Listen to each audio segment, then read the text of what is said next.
1853 ईस्वी का चार्टर अधिनियम। 1853 ईस्वी के चार्टर अधिनियम ने कंपनी को क्राउन के प्रति निष्ठा बनाए रखते हुए भारत स्थित अपने क्षेत्रों को बनाए रखने और राजस्व के अधिकार प्रदान कर दिए।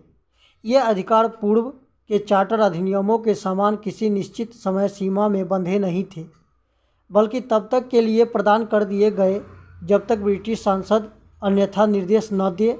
1853 ईस्वी का चार्टर एक्ट 1852 ईस्वी की सेलेक्ट कमेटी की जांच रिपोर्ट के आधार पर तैयार किया गया था। राजा राम मोहन राय की इंग्लैंड यात्रा और बॉम्बे एसोसिएशन व मद्रास नेटिव एसोसिएशन की याचिकाओं का परिणाम 1853 ईस्वी का चार्टर एक्ट था। इस अधिनियम की विशेषताएं।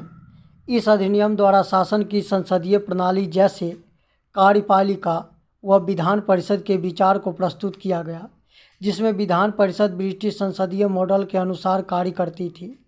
इसने ईस्ट इंडिया कंपनी के शासन को अनिश्चित काल के लिए नवीनीकृत कर दिया। इसने नियंत्रण बोर्ड के सदस्यों की संख्या 24 से घटाकर 18 कर दी, जिनमें से 6 सदस्य नाम निर्देशित होते थे। गवर्नर जनरल की परिषद के चौथे सदस्य की स्थिति भी बाकी सदस्यों के समान हो गई, क्योंकि उसे भी मत देने का अधिकार प्रदान कर दिया गया।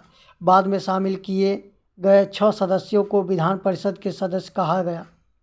अतः इस अधिनियम के लागू होने के बाद गवर्नर जनरल की सहायता 6 विधान परिषद के सदस्यों, 4 गवर्नर जनरल की परिषद के सदस्यों और 1 सेनापति द्वारा की जाती थी।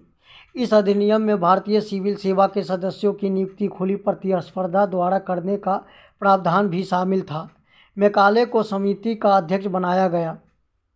इस अधिनियम द्वारा भारतीय विधान परिषद में सर्वप्रथम क्षेत्रीय प्रतिनिधित्व के सिद्धांत को प्रतिपादित किया गया। गवर्नर जनरल की परिषद में मद्रास, बॉम्बे, बंगाल और आगरा की स्थानीय प्रांतीय सरकारों द्वारा 6 नए विधान परिषद के सदस्य नियुक्त किए गए।